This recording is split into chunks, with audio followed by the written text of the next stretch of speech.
নমস্কার বন্ধুরা, আজকে প্রথম দিন যেটা বিষয়ে বলা হবে সেটা হচ্ছে ইংলিশ হচ্ছে একটা ল্যাঙ্গুয়েজ অর্থাৎ ভাষা। তার সেই ভাষা শিখতে গেলে তার গ্রামার সম্পর্কে কিছু নিয়ম আছে, সেগুলো জানতে হবে এবং সেটা দিয়েই সেই গ্রামারের নিয়মকানুন দিয়েই আমরা বিভিন্ন রাইটিং পড়ব, কীভাবে রিডিং স্কিল আছে সেগুলো কিভাবে বার করতে হয়, সিন বা আনসিন কীভাবে করতে হয়, তার উত্তর কীভাবে করতে হবে সেগুলো জানতে হবে, বুঝতে হবে, করতে হবে, অ্যাপ্লিকেশন দরকার। তো ইংরাজি গ্রামার শিখতে গেলে প্রথমেই হচ্ছে যে কী নিয়ে আমি কাজ করব, সেটা হচ্ছে তার নাম লেটার। এ থেকে জেড পর্যন্ত 26টা লেটার আছে, এদের একত্রে অ্যালফাবেট বলা হয়। এই অ্যালফাবেটকে দুই ভাগে ভাগ করা হয়, একটা ভাওয়েল আর একটা কনসোনেন্ট। ইংরাজিতে 5টা ভাওয়েল সবাই তোমরা জানো, এ ই আই ও ইউ, আর বাদ বাকি 21টা হলো কনসোনেন্ট।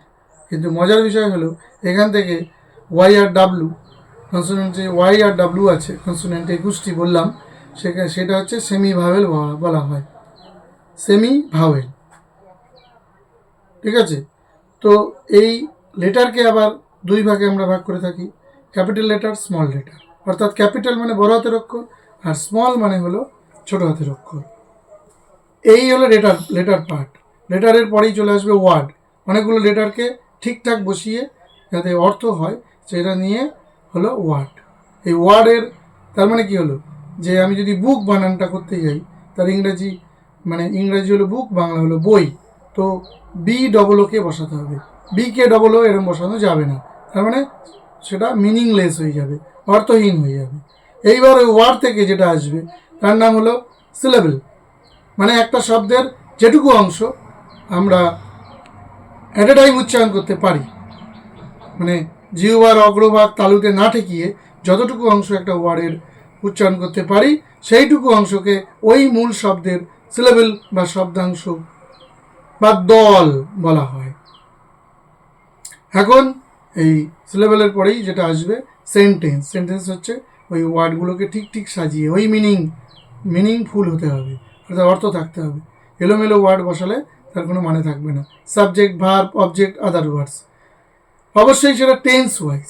পরবর্তী ক্লাসগুলোতে টেন্স সম্পর্কে বলবো, কীভাবে কী কায়দায় কী টেকনিক ফলো করলে ভালো করে লেটার তৈরি ফরম্যাট শেখা যাবে, এগুলো সব বলবো আস্তে আস্তে আগামী দিনগুলোতে।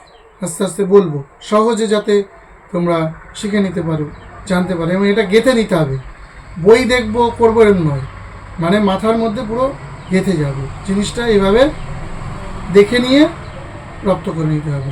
হয়ে গেল সেন্টেন্সের যে জায়গায় আসছি, সেটা হচ্ছে সেন্টেন্সের দুটো পার্ট, একটা সাবজেক্ট, একটা প্রেডিকেট। অর্থাৎ উদ্দেশ্য সাবজেক্ট, প্রেডিকেট বিদেহ।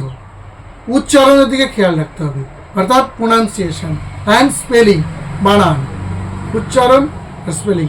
ছোটো ছোটো ইংরাজি কীভাবে ট্রান্সলেট করতে হয়, মানে অনুবাদ করতে হয় বাংলা থেকে ইংরাজি বা ইংলিশ থেকে বাংলা কীভাবে করতে হয়, এগুলোও আগামী দিনগুলোতে বলা হবে। ছোটো ছোটো সেন্টেন্স কীভাবে রেডি করতে হয়।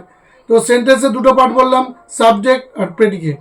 উদ্দেশ্য, বাক্যে যে ক্রিয়া সম্পাদন করছে সে হলো সাবজেক্ট, আর বাকি সাবজেক্ট বাদে যে ওয়ার্ডগুলো থাকবে সেগুলো হচ্ছে প্রেডিকেট। কোনো কোনো সেন্টেন্সে আবার সাবজেক্ট থাকবে না, উজ্জ থাকে, ব্র্যাকেটে ইউ বসিয়ে নিতে হবে, সেটাই হবে সাবজেক্ট। যখন বলবে পরীক্ষায় প্রশ্ন এলো যে সাবজেক্ট প্রেডিকেট ফাইন্ড আউট, বার কর, তো সাবজেক্ট নেই, ডু দিস ওয়ার্ক, এই কাজটি করো, কিন্তু এখানে সাবজেক্ট নেই। তো ব্র্যাকেটে ইউ সেন্টেন্সটা লিখে ব্র্যাকেটের মধ্যে ইউটা বসিয়ে ইউটা সাবজেক্টে করে ব্র্যাকেট থাকা অবস্থায় রেখে দিতে হবে, বাকিটা ডু দিস ওয়ার্কটা প্রেডিকেটে চলে আসবে। এবার এই সেন্টেন্সের যে ভাগ করা যায়, classification of sentences, assertive sentence, interrogative, imperative, optative, exclamatory sentence. এই অ্যাসার্টিভ মানে বিবৃতিমূলক, যা আমরা বর্ণনা করি।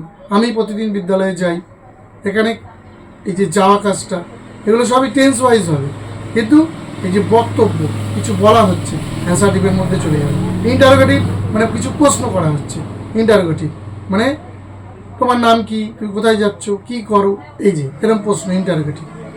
আমি এগুলো ইন ডিটেলস বলবো আস্তে আস্তে, আমি শুধু এইগুলোকে নামগুলো বলে যাচ্ছি। ইম্পারেটিভ মানে ইম্পারেটিভ, ইম্পারেটিভ মানে কি, যে এই যে অর্ডার দেওয়া হচ্ছে, এই যে বললাম একটু আগে ডু দিস ওয়ার্ক, ইম্পারেটিভ মানে তাকে কোনো কিছু আদেশ করা হচ্ছে। অপটেটিভ ইচ্ছা প্রকাশ করা হচ্ছে যে ভগবান তোমার মঙ্গল করুক, এরকম। আর এক্সক্লামেটরি হচ্ছে যে বিস্ময়সূচক, অর্থাৎ হাই তিনি আর নেই, alas he is no more, এরকম হচ্ছে এক্সক্লামেটরি সেন্টেন্স। আজকে এই পর্যন্ত বললাম, পরের ক্লাসে আরও এ নিয়ে ব্যাখ্যা করব। নমস্কার, সে পর্যন্ত তোমরা সবাই ভালো থাকো।